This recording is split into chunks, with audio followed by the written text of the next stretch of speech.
सकल त्रैलोक्यनाथं रवि सूर्यनारायणाय मार्तण्ड भैरवाय विरंचि नारायणाय तव चरणारविन्दजुगळे ध्यान पुष्पं समार्पयामि। सूर्यनारायणाय तव भयपदजुगळे शुभवन्दनानि ध्यान पुष्पं समर्पयामि। सूर्यार्घ्यं कर्मं क्रियते विनियोगम्।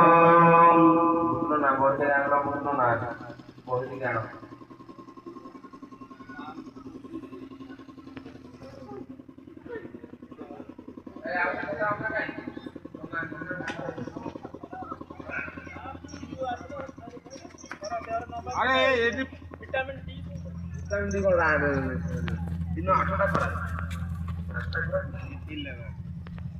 हरि ओम हां और दो हां